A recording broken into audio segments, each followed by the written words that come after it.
జీవుడే దేవుడు. మానవులంతా దేవుడు ఎక్కడున్నాడు దేవుని కోసం వెతుకులాట ప్రారంభిస్తున్నారు.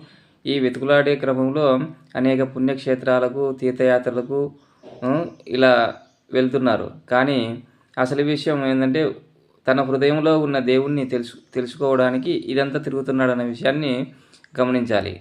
దేవుడు ఎక్కడో లేడు, ప్రతి ఒక్క హృదయంలో ఉన్నాడు. ఈ శరీరమే క్షేత్రం. ఈ క్షేత్రాన్ని ఆధారంగా చేసుకొని హృదయంలో భగవంతుడు నివాసమై ఉన్నాడు. ఈ నివాసమై ఉన్నటువంటి భగవంతుణ్ణి తెలుసుకోవడానికి పుణ్యక్షేత్రాలకు, తీర్థయాత్రలకు మానవులు పోయి తెలుసుకోవాలని ఉబలాటంతో వెళ్తున్నారు. కానీ అసలు విషయం ఏంటంటే తన హృదయంలో కొలువై ఉన్న భగవంతుణ్ణి తెలుసుకోవాలి. తన యొక్క స్వస్వరూపాన్ని తను తెలుసుకోవాలి. తన యొక్క స్వస్వరూపాన్ని తను తెలుసుకుంటే తను ఆత్మ పదార్థాన్ని తెలుసుకుంటాడు. ఆత్మ పదార్థం తెలుసుకుంటే అప్పుడు తను దేవుడైపోతాడు. అంటే ఇక్కడ ఏంటంటే ఆత్మ పదార్థం మాయ చేత కప్పబడి ఉన్నది. ఈ మాయ చేత కప్పబడి ఉన్నటువంటి ఈ ఆత్మ పదార్థాన్ని మాయను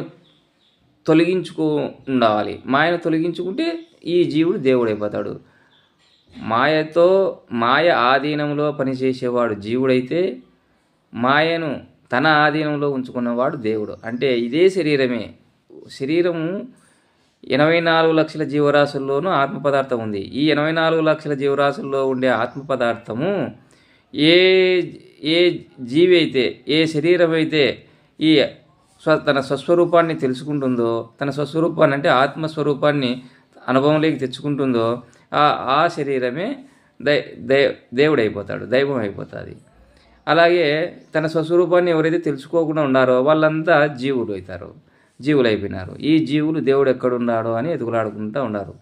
అంటే ఉన్నది ఒకటే పదార్థం, ఉన్నది ఒకటే బ్రహ్మ పదార్థం. ఈ బ్రహ్మ పదార్థం ఈ సృష్టిలో 84 లక్షల జీవరాశుల్లోనూ ఉంది.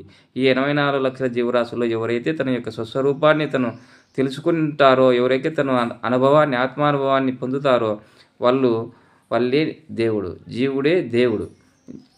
మాయతో కప్పబడి ఉంటే జీవుడు, మాయను అధిగమిస్తే మాయను తన ఆధీనంలో తెచ్చుకుంటే దేవుడు. అంతే. బ్రహ్మ సత్యం, జగన్మిథ్య.